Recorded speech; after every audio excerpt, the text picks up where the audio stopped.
मित्रों, जैसा परिवार पहचान पत्र ये एक फ्लैगशिप प्रोग्राम है हमारा हरियाणा सरकार का और बहुत ही उत्सुकता से बाकी सब लोग, बाकी सब प्रदेश और इवन केंद्र के भी हमारे कई विभाग इसकी ओर देख रहे हैं। लेकिन इसको हम निरंतर एक ही कदम आगे बढ़ा रहे हैं।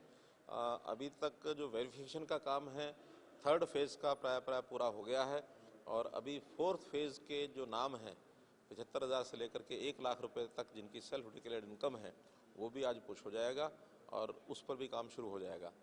जहाँ तक वेरीफाइड जो परिवार हैं जिनकी इनकम को, जिनकी आय को हमने जांच लिया है, ऐसे लगभग 1.5 लाख परिवारों को हमने मुख्यमंत्री अंत्योदय परिवार उत्थान योजना की दृष्टि से मेले लगाए थे और वो मेलों का पहला जो चरण है वो पूरा हो गया है। 90,000 के लगभग परिवारों के लोगों ने उसमें भाग लिया है। उनको सबको किसी न किसी स्कीम के माध्यम से उनकी आय बढ़े, ये योजना डिपार्टमेंट के अनुसार भी और कुछ बैंकों से जिनसे लोन लेना उसके हिसाब से भी उनको सबको और वेरीफाई करके और उस काम को, प्रोसेस को चालू कर दिया है। काफ़ी लोगों के तो लोन सैंक्शन भी हो गए, लगभग 14,000 परिवारों के लोन सैंक्शन हो गए हैं। बैंकों ने उसको डिस्ट्रीब्यूट करना शुरू कर दिया है। सेकंड फेज़ इसका 7 जनवरी से शुरू होगा और वो जनवरी के आखिर तक चलेगा। तब तक और भी परिवार जो आइडेंटिफाई हो जाएंगे उन सब परिवारों को भी उसे बुलाया जाएगा।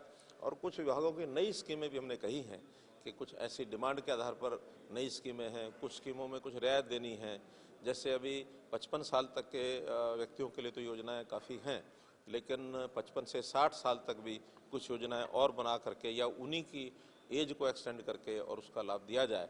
कुल मिलाकर जो गरीब परिवार है, जिसकी आय कम है, उसकी आय को कैसे बढ़ाया जाए। और इसका एक बहुत अच्छा जनता के अंदर भी एक मैसेज है कि हाँ, सरकार जो है पहली बार गरीबों के लिए कुछ करके उनकी इनकम को बढ़ा रही है।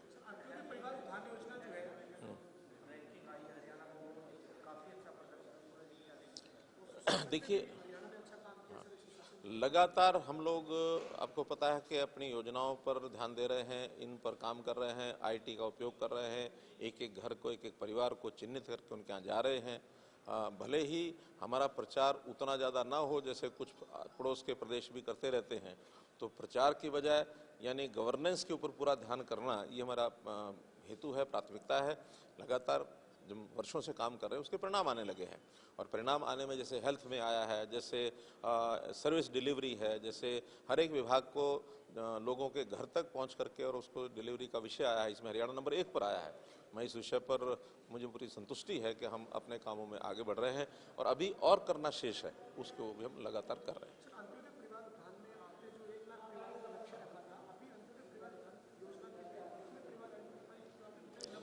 मैंने बताया कि 1.5 लाख परिवारों में से जिनको हमने बुलाया था उसमें से उन कैंपों में 90,000 आए थे। आने के बाद उस प्रोसेस को अब चालू किया हुआ है जिसमें 16-17,000 परिवारों को तो सैंक्शन हो चुका है। बाकी डिपार्टमेंट्स को उसको एक प्रकार से अध्ययन कर रहे हैं कि उन स्कीमों का लाभ किसको दिया जा सकता है और स्कीम को लाभ देने के बाद उस परिवार की इनकम बढ़ाने की भी श्योरिटी ये चाहिए। कई बार लोग स्कीम का लाभ शुरू में तो ले लेते हैं, बाद में उस पर खरा नहीं उतरते हैं, तो इसलिए ये सब चीज़ें बहुत ही जिसको कहना चाहिए बारीकी से उसका अध्ययन करने के बाद इसको सैंक्शन करते हैं। एक स्कीम का लाभ अगर कोई लेना नहीं चाहता या उसको नहीं मिल सकती तो उसको दूसरी स्कीम में ले जाते हैं।